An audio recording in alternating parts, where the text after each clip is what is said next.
Salut! Aujourd'hui, je commence un vlog dans lequel je serai à la recherche de mon prochain coup de cœur. Parce que pour l'instant, en 2022, je peux compter mes 5 étoiles sur une seule main. Donc clairement, il faut que la situation s'améliore parce que là, la fin de l'année approche et quand je vais faire mon top 10, j'aimerais ça qu'il ne soit pas vide. Donc, comment est-ce que j'ai choisi les titres de ce vlog pour maximiser les chances d'un coup de cœur? C'est impossible de savoir si on va aimer un livre avant de l'avoir lu, mais ce que j'ai fait, c'est que j'ai écouté les prédictions 5 étoiles que j'avais faites il y a un an dans une vidéo. Donc j'avais nommé 7 livres pour lesquels je prédisais une bonne probabilité de 5 étoiles et c'est là-dedans que j'ai pigé pour ma pile à lire. Donc voici les 3 livres que je lirai dans ce vlog pour trouver un coup de cœur. Je vais commencer par le plus gros risque de ma liste qui est Orgueil et préjugés de Jane Austen. Je dis que c'est un risque parce que ma seule autre lecture de l'autrice, c'est-à-dire Emma, ça avait été catastrophique. Mais je ne sais pas pourquoi, il y a quelque chose qui me titille à propos de Orgueil et préjugés. Dans mon entourage, ça semble assez partagé pour les personnes qui ont absolument adoré et les gens qui n'ont pas trop aimé.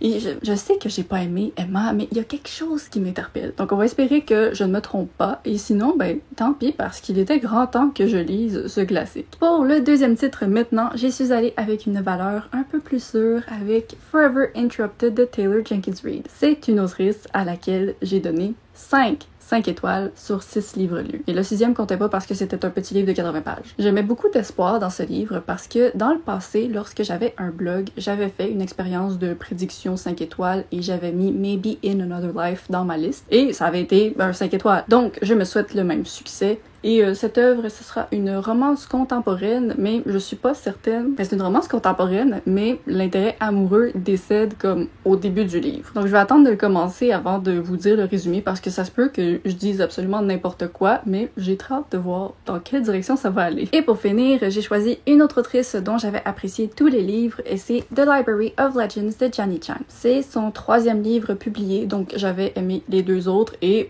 jamais 203. Celui-ci, c'est une fiction historique en Chine dans les années 1910 qui suit une étudiante d'université qui doit fuir sa ville à cause de bombardements. Mais connaissant la plume de Johnny Chang, ça me réserve d'autres surprises. Donc voilà, ce sont les 3 titres dans lesquels j'ai choisi de mettre tout mon espoir. Et j'espère vraiment qu'ils me décevront pas. Il faut que je termine ce vlog avec au moins un 5 étoiles. Au moins. 2 préférablement et 3 miraculeusement. Alors, tout ce qu'il me reste à faire, c'est d'aller lire. Bye bye!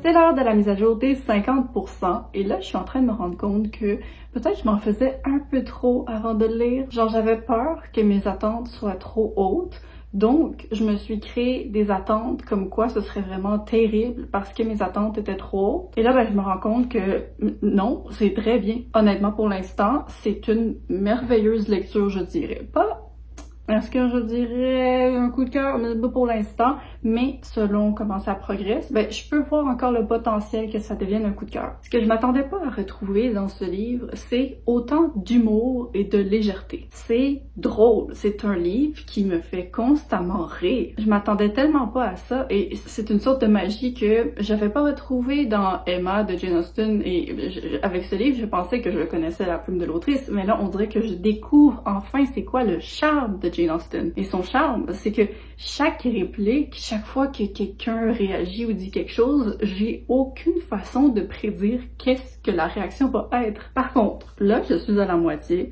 et c'est une histoire d'amour entre Elizabeth et Monsieur Darcy. Mais le monsieur, il est pas là. Je suis à la page 250 et là, je pense que page 248, il s'est enfin manifesté après 150 pages d'absence, mais je commençais à me demander, est-ce que ce livre est vraiment à propos de la relation? En tout cas, niveau relation, Monsieur Darcy, je l'aime beaucoup plus que Monsieur Rochester de Jane Eyre. Pour ceux qui ont vu ma vidéo d'énéagramme, il a le même type que moi. je me reconnais un petit peu. Donc voilà, il y a beaucoup de positifs pour l'instant. Je dirais que le point négatif que j'ai, c'est quelque chose qui repose un petit peu trop sur moi pour être la faute du livre, je pense. Et c'est qu'en ce moment, je suis vraiment fatiguée. J'ai des yeux fatigués et le texte, c'est vraiment des gros paragraphes. Et ce qui se passe, c'est qu'avec mes yeux fatigués, je lis des lignes et des fois, mes yeux vont sauter une ligne ou mélanger des mots. Alors, ce qui se passe, c'est que je dois très souvent relire ce que j'ai lu. Et ça fait en sorte que je me dis, j'aurais peut-être dû l'écouter en livre audio, mais en même temps, j'apprécie quand même voir la plume à l'écrit. Donc voilà, je vais aller continuer ma lecture. On va voir si la suite réussit à élever ça à un 5 étoiles, parce que pour l'instant, c'est un 4 étoiles.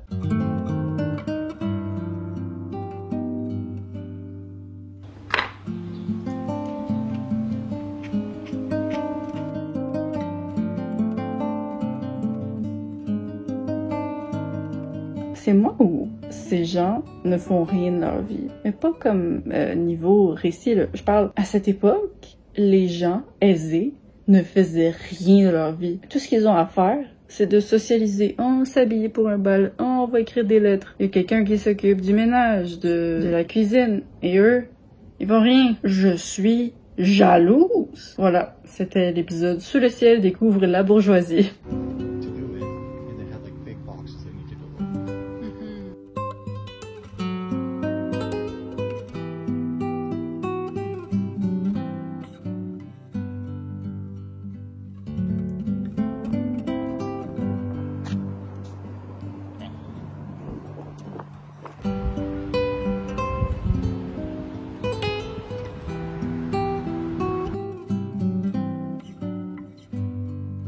J'ai terminé Orgueil et Préjugés et la bonne nouvelle, c'est qu'après toutes ces années à le procrastiner parce que j'avais peur de ne pas l'aimer, ben je l'ai beaucoup apprécié. La mauvaise nouvelle, c'est que est-ce que c'est un 5 étoiles?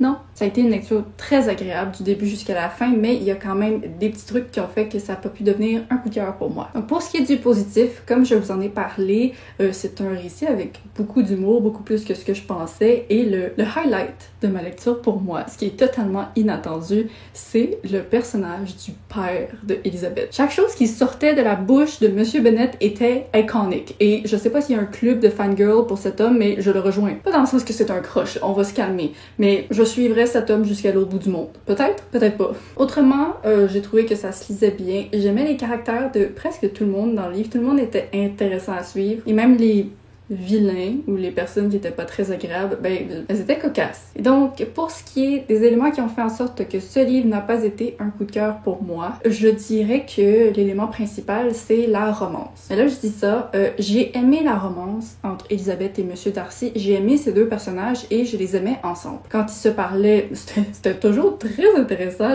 J'aimais la tournure de leur conversation. Mais c'est ça, justement, le problème.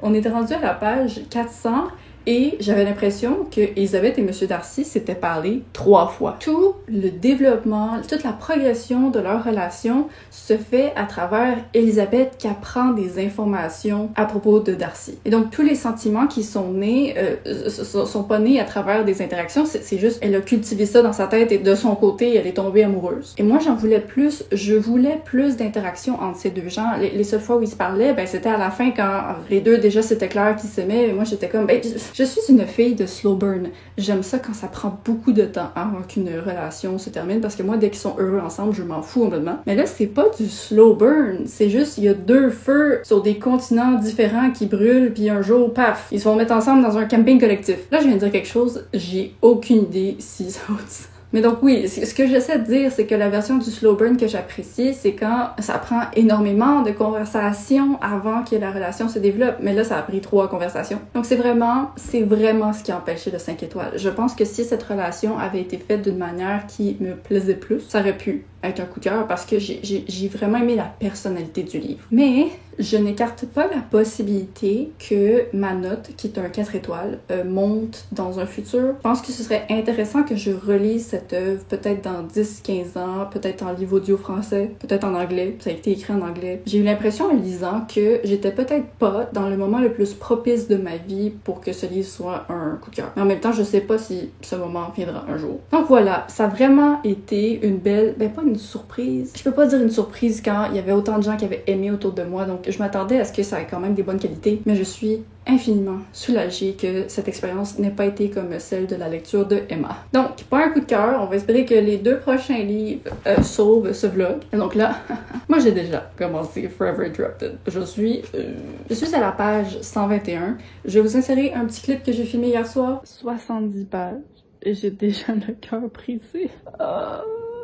Et 50 pages plus tard, c'est tout aussi vrai. Je vous en reparle davantage tout à l'heure, mais pour l'instant, il y a peut-être de l'espoir pour un coup de cœur. Ok, il faut que j'arrête de parler trop vite parce que là, il y a 20 secondes, je vous ai dit, page 121 que ça pourrait être un coup de cœur. Et là, page 125, il y a quelque chose qui s'est passé que je n'ai pas aimé. Pas au point de complètement gâcher le potentiel de coup de cœur, mais là, il faut que j'arrête de dire que ça pourrait être un coup de cœur parce qu'après ça, immédiatement, ça ruine.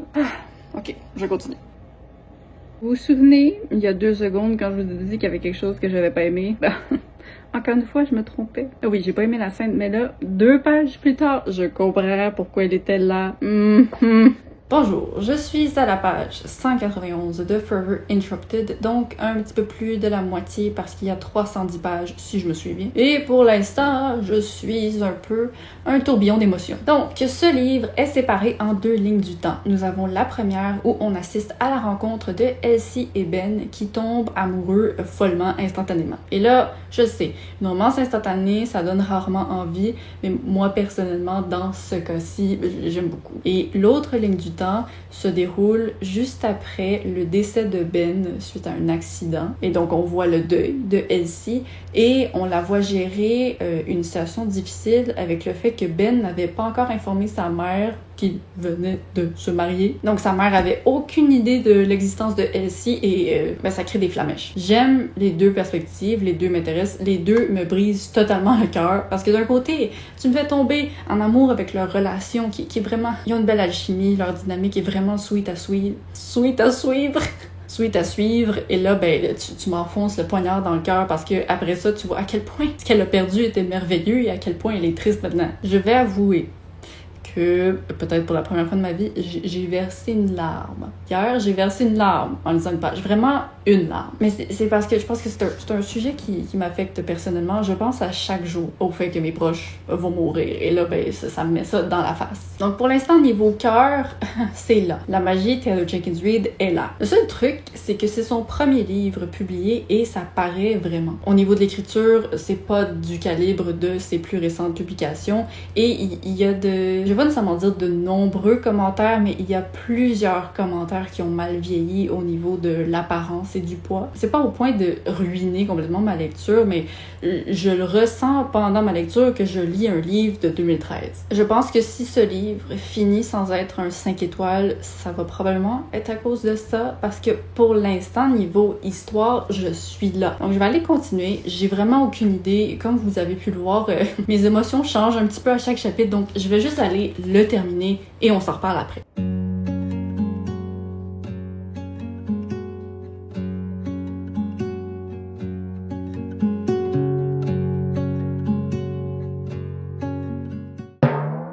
Salut, c'est mon jour 7 de COVID qui vient de se terminer, qui va se terminer dans quelques instants parce que je vais visiblement me coucher. Est-ce qu'on peut dire qu'on va se coucher si on est déjà couché? En tout cas, je venais vous dire que ça va mieux, je m'améliore de jour en jour, sauf que je suis incapable d'être assise ou debout. Donc voilà, ça fait quand même un bon moment que j'ai terminé Forever Interrupted, mais j'attends d'être capable de vous en parler en étant assise, là, parce que c'est pas très chic. J'ai vraiment hâte d'être capable de fonctionner normalement, mais je continue à me reposer. Je suis de retour. Je ne suis pas en parfaite forme, mais je vais essayer de vous parler de Forever Interrupted. Ouais, c'est le pire Taylor Jenkins Reid. Est-ce que c'est un mauvais livre?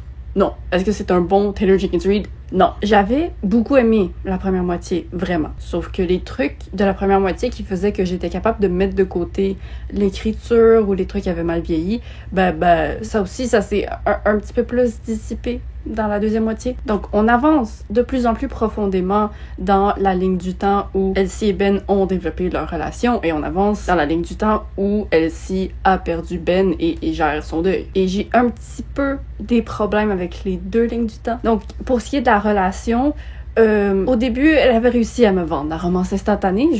Oui, tu m'avais mis du instantané dans mon café et je l'avais accepté. Mais là, après, quand on a commencé à découvrir les circonstances du mariage et tout, c'est là que j'ai un peu décroché. C'est là que la relation m'a vraiment apparu comme une étincelle qui brille très très très fort, mais il y a des fondations manquantes. Et je pense que c'était quand même peut-être volontaire de montrer ça de la part de Taylor Jenkins Reid. C'est juste que pour moi, ça a eu l'impact de faire en sorte que mon attachement à la romance a descendu. Et donc, de l'autre côté, quand Elsie gère son deuil, si mon attachement à la relation qui est perdue baisse, j'allais dire empathie, mais c'est pas le mot que je veux dire parce que j'ai quand même de l'empathie pour la situation qu'elle vit. Je veux dire, j'ai pleuré dans la deuxième moitié, dans une scène. En tout cas, mais disons que ma souffrance face à la relation qui a été perdue, elle a baissé aussi. Et je comprends que le deuil, c'est quelque chose d'infiniment difficile et que, c'est dur de rester une personne solide à travers ça, même si c'est peut-être impossible. Sauf que le personnage de Elsie est vraiment devenu...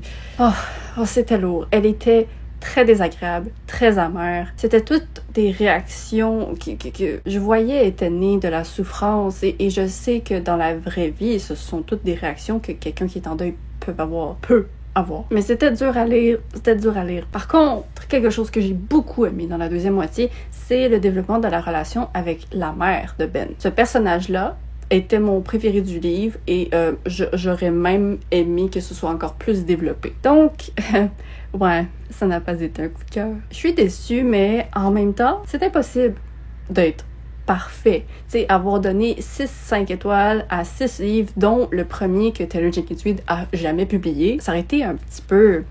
Je sais pas. Donc le fait que j'assiste enfin à des lacunes dans ce livre, ça me fait juste apprécier encore plus les livres qui ont été publiés plus tard et que j'ai beaucoup aimé. Et puisque dans 2 semaines, il y a son nouveau livre qui sort, je suis très contente d'avoir très bientôt une nouvelle œuvre à me mettre sous la dent avec sa belle plume. Là j'ai déposé le livre, mais ma note, c'est un 3.75. C'est drôle, ces mots sortent de ma bouche, j'ai l'impression de donner une vraiment mauvaise note à Taylor Jenkins Reid, mais pour moi, un 3.75, c'est une très bonne note. Mais bon, dans ce vlog, on voulait des 5 étoiles et pour l'instant, il n'y a pas de 5 étoiles. Pourquoi j'ai mis mon livre sous ma caméra? On va espérer maintenant que The Library of Legends me les donne, ces 5 étoiles. Je l'ai commencé parce que ça fait 10 ans depuis la dernière fois que j'ai filmé un clip pour ce vlog. Mais voilà, je ne suis pas tout à fait à la moitié, mais pour l'instant, j'aime. Parce que j'aime au point de comme, oh oui, un coup de cœur qui s'en vient. C'est pas sûr, mais on perd pas espoir, dit-elle avec la voix de la personne qui sonne le plus comme si elle a perdu espoir. Ok, c'est bon. Bye.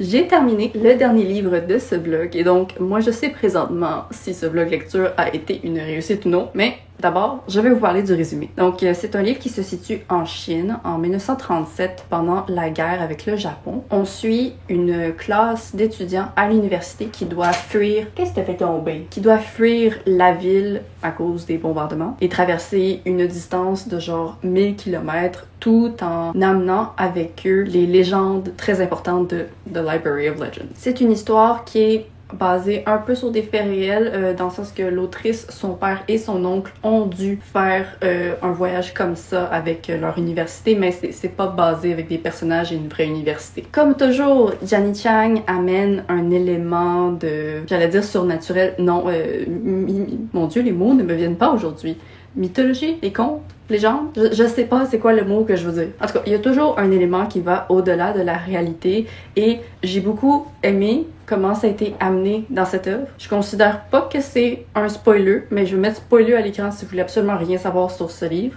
Mais donc, en bref, on suit les étudiants qui amènent des légendes avec eux, mais pendant ce temps, il y a une de ces légendes qui se manifeste autour. Donc, pour ce qui est de mon avis, c'est une œuvre avec beaucoup de chemins intéressants différents. Malheureusement, ce qui s'est passé, c'est que j'ai vu toutes ces pistes intéressantes et celles qui ont été le plus explorées, c'était celles qui m'intéressaient le moins. Donc, j'avais un petit peu du regret pendant ma lecture. On dirait que j'aurais souhaité que ce livre soit séparé en 3 livres différents peut-être pour vraiment se dédier à chaque chose, mais en même temps, je comprends pourquoi c'est fait dans un livre, mais je pense que ça aurait pu être mieux fait. Surtout au niveau des personnages, les livres de Jenny Chang m'ont toujours rejointe à ce niveau, j'avais toujours des émotions, et là, je dois dire que c'était assez faible. Ça reste une bonne œuvre que j'ai appréciée du début jusqu'à la fin. C'est sûr qu'au début, je voyais des étincelles qui se sont malheureusement éteintes d'ici la fin. Mais c'est un livre que je suis très contente d'avoir lu parce que